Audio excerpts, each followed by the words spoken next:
What's up, everybody? I'm Stella Chung, and you're watching The Weekly Fix. This is our weekly roundup show that delivers the maximum recommended dosage of the biggest gaming and entertainment news in one delicious bite.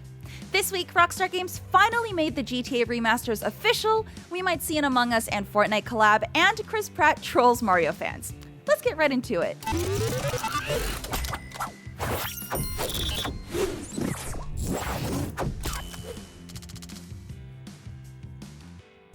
When Fortnite's Imposters mode launched back in August, the internet was quick to point out that it bore some pretty obvious similarities to the runaway hit indie game Among Us, and considering that some of the folks tweeting about it were devs from Innersloth, the studio behind Among Us, it was pretty apparent that Epic didn't get the team's blessing in advance. However, it seems that wrongs have been righted and beef has been squashed because the latest Fortnite update refers to Imposters as, quote, the game mode inspired by Among Us from Innersloth.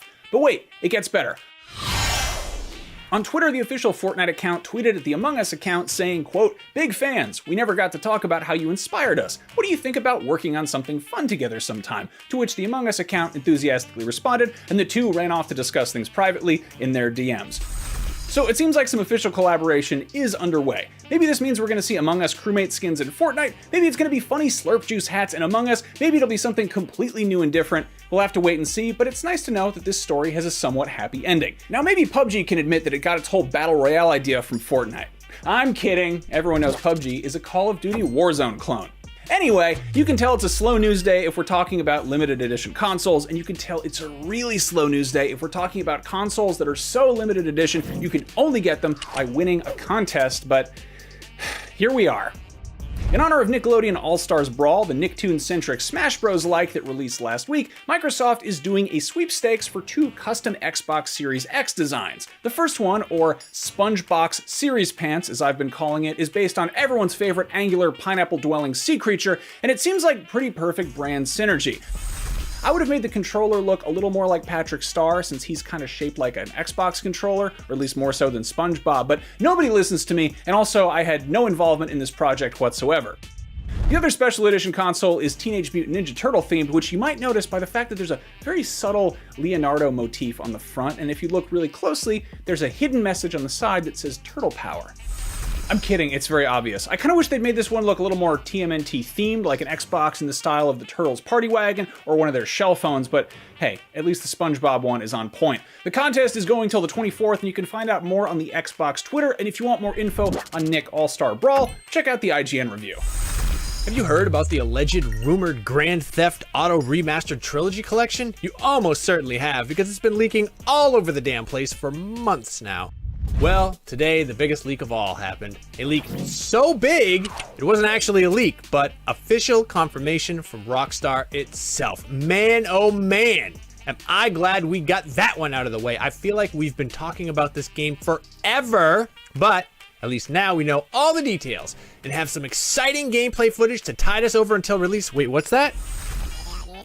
Okay, I'm being told we don't have gameplay footage, but we have a pan and scan teaser trailer of static images. So basically it's a GTA loading screen. Okay, what's that? Oh, okay. I'm also being told we don't have a release date yet. Do we have anything? Yes, actually. We know it's coming to PS5, PS4, Xbox Series X and S, Xbox One, Nintendo Switch, and PC later this year, so that's pretty exciting. GTA 3 originally launched October 22nd, 2001, so maybe they'll drop it on us then? Whatever the case, we still have a lot of unanswered questions, so stay tuned! Say what you want about Marvel's Avengers from Square Enix, at least it knows how to upset its fan base in new and exciting ways. For those of you who wished on a cursed monkey's paw that it would come to Xbox Game Pass and bring the game's player count back up, congratulations! Now here's your ironic twist. While the move to Game Pass definitely helped increase player count, hardcore fans who've been with it all along woke up to discover new options in the marketplace to purchase boosts, and the finger on the paw curled menacingly as the original wish was horribly granted. And I don't want any other weird surprises. You got it? Basically, the new wave of Game Pass players, noobs, can just bust out their wallets and get a leg up by skipping the grind and shelling out cash. It's a bit of a departure from the original messaging around the game's monetization, where the developer promised specifically not to do that. Back at E3 2019, Avengers senior community manager Megan Marie said, quote, "Our promise to the community is that we won't have random loot boxes or pay-to-win scenarios." The existing versions of Grand Theft Auto 3, Vice City, and San Andreas will be removed from digital storefronts this week. Fans are generally not too crazy about this. As announced when GTA Trilogy The Definitive Edition was revealed, Rockstar is delisting older versions across all digital stores the week of October 11th. The developer still hasn't explained why. At the time of this taping, the original games are available on Steam, PlayStation, and Xbox, but it's not clear for how long. We've contacted Rockstar to see if we can find out. The decision to remove the original games has sparked a lot of discussion, particularly around the issue of video game preservation. Games, particularly of the legendary status of the GTA series, are as much pieces of history for the medium as they are interactive experiences, and reducing access to them is detrimental to future players and developers' ability to play and learn from them. Another concern among fans is the order in which all this is happening. The Definitive Edition versions of the games still don't have a release date, and very few details about their content have been revealed. Many fans are upset at not being able to make an informed choice between the older versions or the newer ones before the current crop is pulled. While the hope is for better looking, better playing games, we currently only have Rockstar's word to go on. Reddit user Exploded Bagel has a good point. On the GTA subreddit, they wrote, "I've been racking my brain trying to remember any other instance of a company announcing a remake or remaster, not giving any actual details about the project, then removing the original versions before even telling people what the new ones will be like. I really think this might be a first." Another major worry for fans is how the definitive editions will handle licensed music.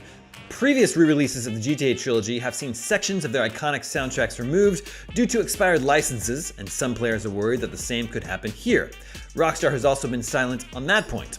Shout out to the Vice City soundtrack, one of the greatest licensed music soundtracks of all time. There's also the very real possibility that the new versions of the games will be significantly more expensive than the older ones. If that ends up being the case, many will see delisting the older versions as a cynical attempt to force people to pay more. Now, no doubt, many are excited to see these classic games re-released in new form. I am. But with no release date or even a glimpse at what these definitive editions look like yet, many fans are taking this last opportunity to buy the older versions before they're gone. Hey, I haven't played these games in a long time since each one was originally released, so I'm excited to revisit them, and I hope this trilogy is a great package that does right by these incredible games. But if it turns out to be a basic repackaging that costs more, well, that will be a little shady. We'll find out soon enough. Virtuos is a game development support studio that contributed to Star Wars Jedi Fallen Order, the Switch port of Outer Worlds, and Astral Chain. It also provided VFX work on big movies like Captain Marvel, the live-action Aladdin, and Terminator Dark Fate, which sucked. Now, Virtuos is rumored to be working on the remake of Metal Gear Solid 3. In addition to that, an employee has confirmed that the developer is working on an unannounced AAA action-adventure game remake.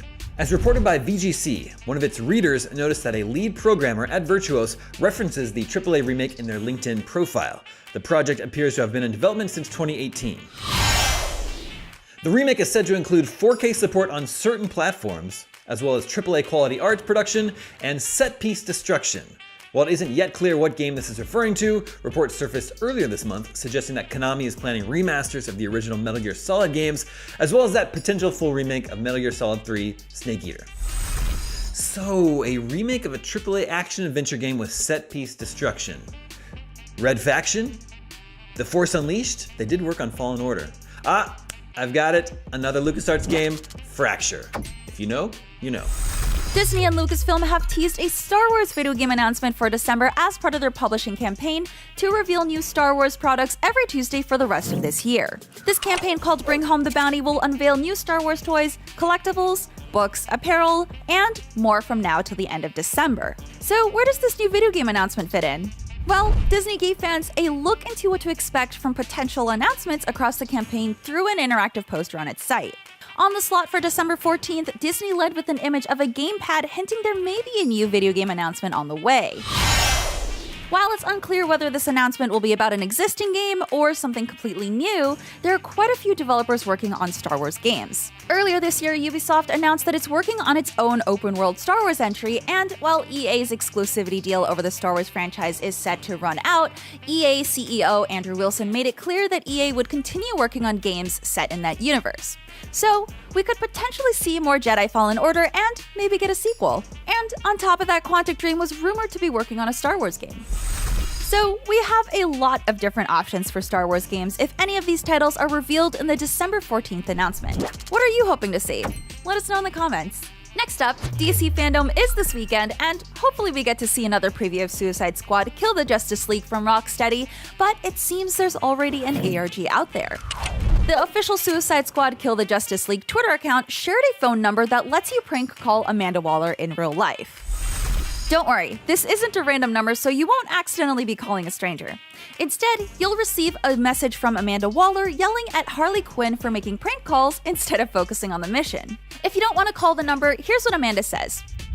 I know this is you, Harley. I have given you weapons, resources, and full sign-up to execute Justice League, and you're here spending my time on prank calls? Stop screwing around and take the targets down. Now. Also, if you text the number provided in the tweet, you'll receive a text from Amanda asking if you have Argus clearance. If not, you'll be sent a link where you can opt in for updates from Rocksteady. Valve warned in a recent hardware teardown video that their upcoming handheld gaming PC, the Steam Deck, can theoretically be taken apart, and that consumers have every right to do that. They just really warn against it. In the video, the narrator, who is wearing gloves the whole time, specifically asks Steam Deck consumers to leave this kind of thing to professionals unless you really feel like taking big risks with your prosperity and with your life, adding that opening this up and replacing parts might mess things up, like profoundly. For example, if you damage the battery, the whole thing could catch fire later, which would be bad. The video then shows footage of what a flaming Steam Deck battery looks like, and it's pretty much the worst thing that can happen to a handheld gaming device outside of dropping it in a toilet.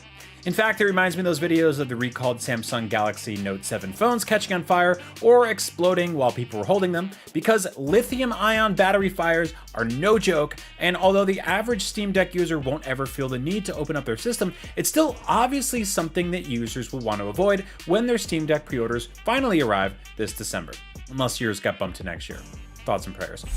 Unless you're feeling adventurous, I guess after all, even Valve said once the system is yours, feel free to do what you want with it. Battery fires or voided warranties be damned, tear it open, have fun in there, see what happens. Either way, it's also nice that Valve already filmed the breakdown video showing us what's inside this powerful system. It's not every day that companies do that, so that's kind of cool. Now, while the Steam Deck is essentially a tiny gaming PC, with Valve even referring to it as a PC in their latest video, the don't go in there approach to the Steam Deck is pretty antithetical to, well, I don't know, the entire hobby of PC gaming.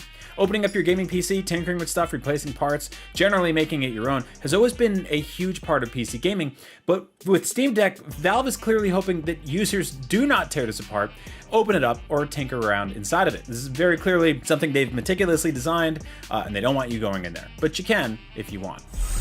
However, a really quick way to make sure that somebody does something is to explicitly tell them to not do something. And I suspect lots of YouTubers, like my good friend Spawnwave, what's up Spawnwave, will likely tear open their second Steam Deck purchase to tinker around and generally see what's going on inside there, maybe add stuff, hack it, I don't know. People be crazy out there, and I appreciate them for that, because I don't have, I don't have the cojones to do that. I don't want to get like a $600 handheld, open it up, and just move stuff around. Not my business. But if you want to do it, power to you. Watch out for fires. And if you're going to do that, I guess be near a large body of water or like a fire truck. Up next, EA has commented on the current state of the Battlefield 2042 beta build that players are experiencing right now. According to its developer DICE, the build that it's running on currently is actually an older version of the game that is already a few months old. This probably explains the sheer amount of bugs and glitches that players are experiencing during the beta ahead of its November 19th launch. Now, while pre-release game development builds are constantly changing and evolving, it's a bit uncharacteristic to hear a company openly state that their playable beta build is actually a build of the game that's several months old. The good news, though, is that DICE is paying attention to what players are experiencing, keeping tracks of bugs and hiccups, and are going as far as to say we're making daily improvements, changes, and enhancements all the time. DICE General Manager Oscar Gabrielson said that big improvements to visuals and stability didn't quite make it into the beta version players are playing right now, but they'll be there at launch. Now, Battlefield 2042 is set to enter early access 1 full week before its full release on November 19th, so there's still theoretically a decent amount of time to get things right before launch. That said, this is a massive AAA game releasing in 2021, so there will almost definitely be bugs, glitches, connection issues, and like a 200,000 gigabyte day one watch. Because video games.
It's time for a quick break, but don't go anywhere. When we come back, Akeem has more Squid Game news, a full breakdown on everything we know about Dragon Ball Super, Superhero, and so much more.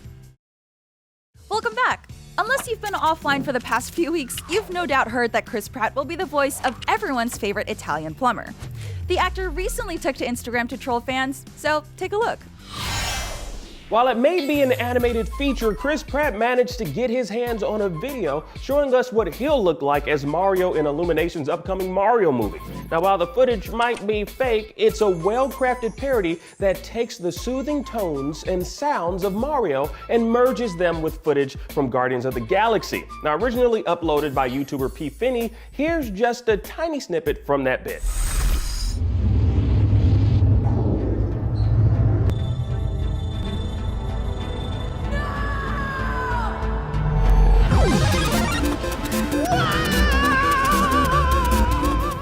Damn, that's good, man. Now, that video reposted by the Mario man himself, Chris Pratt, was captioned with, quote, "Amazing first look at Super Mario Brothers. This is going to be epic." Really? More epic than Mario falling into a weird fiery pit?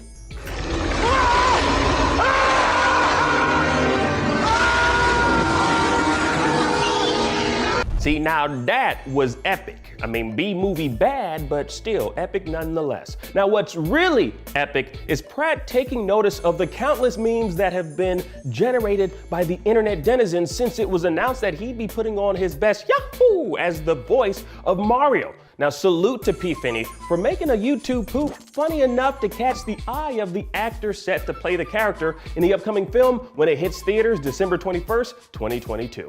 Now, in other news, we here at IGN broke the news of current Superman John Kent coming out as bisexual in the upcoming Superman Son of Kal-El #5. Now, if you're not caught up just yet, John Kent inherited the mantle of Earth's Superman from his dad Clark Kent, while Clark explores new adventures off-world in the Action Comics series. Now, in this exclusive image, we see John with Jay Nakamura, a hacktivist inspired by John's mom, Lois Lane. Superman Son of Kal-El will focus on the teenager John Kent as he grapples with being the protector of planet Earth and the responsibilities that come along with being a superhero.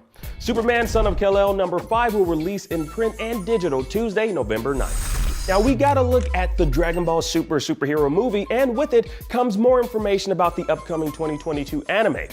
The New York Comic Con panel revealed that the Red Ribbon Army and fan favorite Broly will be appearing in the upcoming film. Now, as mentioned in the panel by the creators, Superhero will take place after the events of Dragon Ball Super Broly, after Broly's defeat by Gogeta, where he now spends his time just chilling on planet Vampa. Now, the producers of the film have given us confirmation that the story we'll see in Superhero will take place before the end of Z Saga, wherein the final story arc sees our Z fighters well into the future. Now, an older Pan and Piccolo have been confirmed to have a major role in the movie's plot, with Pan receiving training from Piccolo. So, like father, like daughter, it seems. Now, Dragon Ball fans know that the movie Broly took place after the events of the Tournament of Power, which was essentially preceded by the Moro arc in the manga. Now, what's still uncertain with the information we have is where this will fall within the Moro saga, be it at the beginning or ending of the heroes facing up against the villainous wizard. Now, thumbing through the pages of the manga, the movie will supposedly take place before the conclusion of the Granola the Survivor saga, which is what the heroes are currently facing in the Dragon Ball Super manga right now.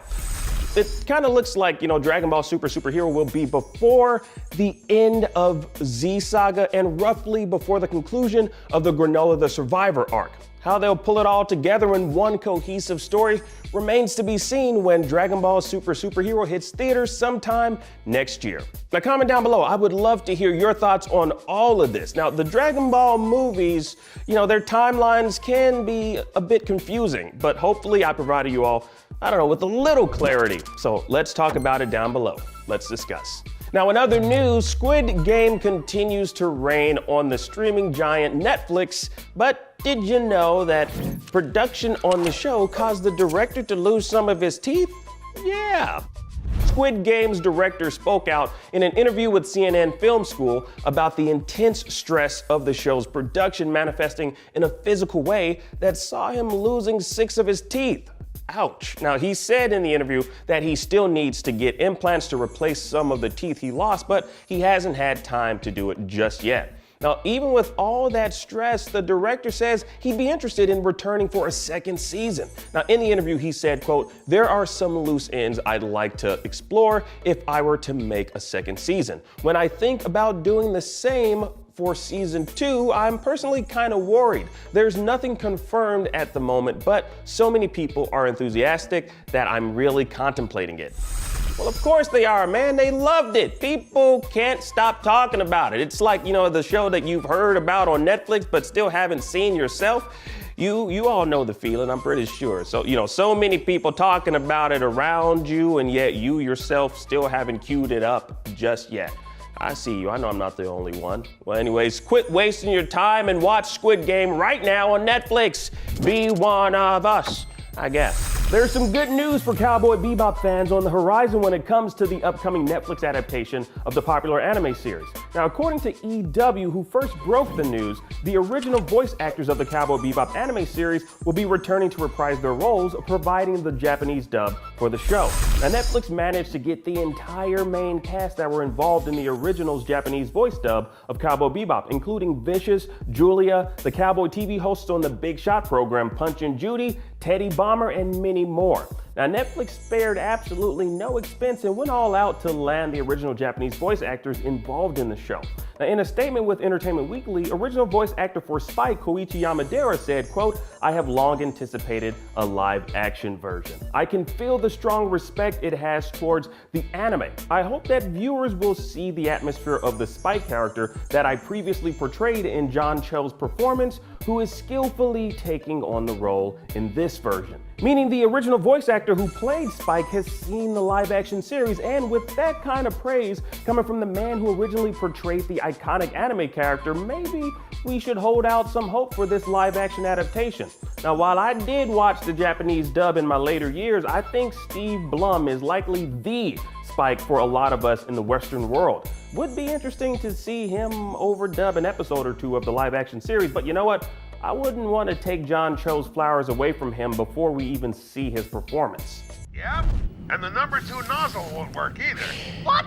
Are you for real? We can't live without them. I knew I should. Whatever happens, I'm only 18. happens. I don't want to. But you know what? If you, however, are longing for the soothing tones of Steve Blum as Spike Spiegel, Netflix recently announced that they'll be carrying all 26 episodes of the original anime set to debut on the streaming giant October 21st. Now, as for the live-action series, you'll have to wait a little bit longer, November 19th. It's almost here, y'all. Now, in other anime news, we finally got a release date for the second half of the final chapter in the Attack on Titan anime series, along with a new trailer.